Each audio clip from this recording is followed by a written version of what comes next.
Hello, আমি অঙ্কন। তোমাদের সবাইকে স্বাগত জানাই ভুতুড়ে স্টেশনের 55 নম্বর এপিসোডে। আজকের ঘটনাটা আমাদেরই পাড়ার এক রিক্সা চালক কাকুর মুখ থেকে শোনা। ঘটনাটা এতটাই ভয়ঙ্কর ছিল যে এই ঘটনার পর কাকু রাতের বেলা রিক্সা চালানো প্রায় ছেড়েই দিয়েছিলেন। তাহলে চলুন শুরু থেকে শোনা যাক সেই রাতের ঘটনাটা।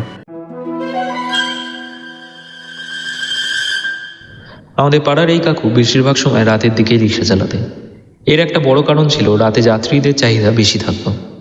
অনেকেই দূরের অফিস থেকে ফিরতেন, কারো আবার দূরপাল্লার ট্রেন করে রাতে বাড়ি ফিরতেন, কেউ কেউ শেষ বাসে বাড়ি ফিরতেন।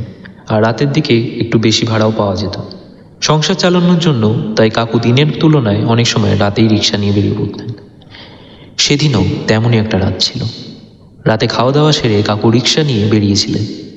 যাওয়ার আগে একজন তাকে ফোন করে বলেছিলেন, দাদা, আমাদের ট্রেন এই সময় আসবে, আপনি একটু দাঁড়াবেন। কাকু সময় মতো গিয়ে স্টেশনের কাছে দাঁড়িয়ে রইলেন। কিছুক্ষণ পর যাত্রীরা এলেন। তাদের রিক্সায় তুলে কাকু নিরাপদে বাড়ি পৌঁছে দিলেন। তারপর আবার রিক্সা নিয়ে স্ট্যান্ডে ফিরে এলেন।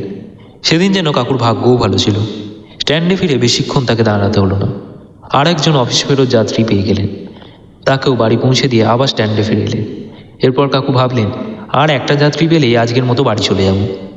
শেষ পর্যন্ত আর একজন যাত্রীও পেলেন। সেটাই ছিল তার সেদিনের শেষ যাত্রী। লোকটির বাড়ি ছিল বেশ অনেকটা দূরে, তাই তাকে বাড়ি পৌঁছে দিতে দিতে রাত অনেক হয়ে গেল। শেষ যাত্রীকে নামিয়ে কাকু ঘড়ির দিকে তাকালেন। রাত তখন প্রায় 3টে, সাড়ে 3টে। চারপাশ তখন একেবারে শুনশান, দোকানপাট বন্ধ। রাস্তার আলো কোথাও কোথাও জ্বলছে, কোথাও আবার অন্ধকার। মানুষের কোনো চিহ্ন নেই। মাঝে মাঝে দূর থেকে কুকুরের ডাক ভেসে আসছে। কাকু এবার বাড়ির দিকে রওনা দিলেন।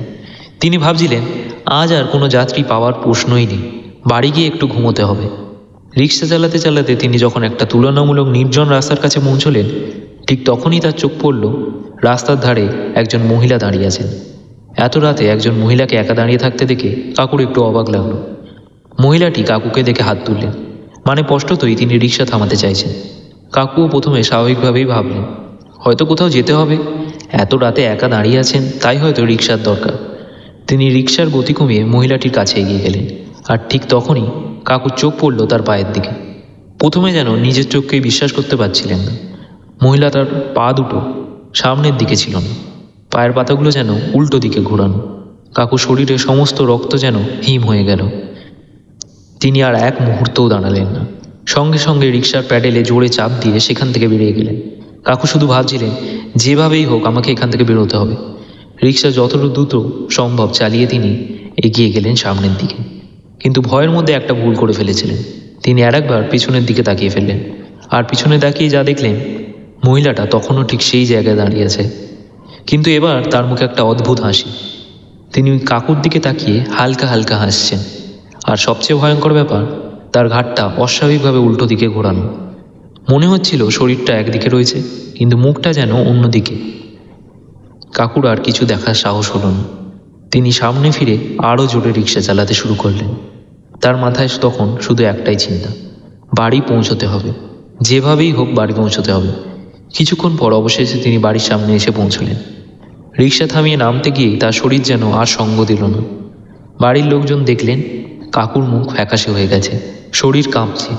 কিছুক্ষণের জন্য তিনি প্রায় অজ্ঞান হয়ে গেছিলেন। বাড়ির লোকজন তাড়াতাড়ি তাকে জল খাওয়ালেন, মুখে জল দিলেন। কিছুক্ষণ পর কাকুর জ্ঞান ফিরে এলো। কাঁপা কাঁপা গলায় পুরো ঘটনাটা তাদের বললেন। রাস্তার ধারে দাঁড়িয়ে থাকা সেই মহিলা, উল্টো পা, আর তারপর পিছনে তাকিয়ে দেখা সেই অস্বাভাবিক হাসি আর উল্টো ঘাড়। ঘটনার পর কাকু প্রায় 2 দিন জ্বরে ভুগেছিলেন। তবে শুধু জ্বরই নয়, এই ঘটনার পর থেকে তার মধ্যে একটা বড় পরিবর্তন আসে। তিনি আর রাতে রিক্সা চালাতেন না।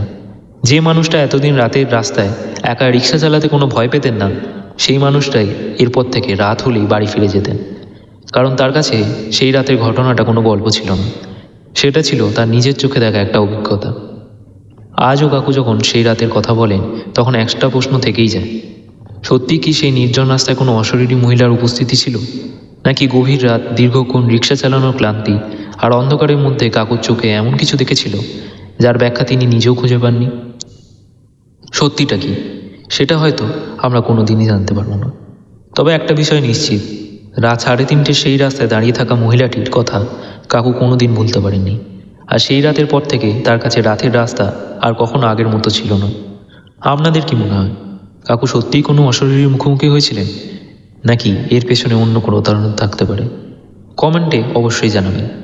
আর এমন সত্য ঘটনা, লোকমুখে শোনা ভৌতিক অভিজ্ঞতা আর গা ছমছমে গল্প শুনতে চাইলে চ্যানেলটিকে সাবস্ক্রাইব করে পাশে থাকা বেল আইকনটি প্রেস করতে ভুলবেন না।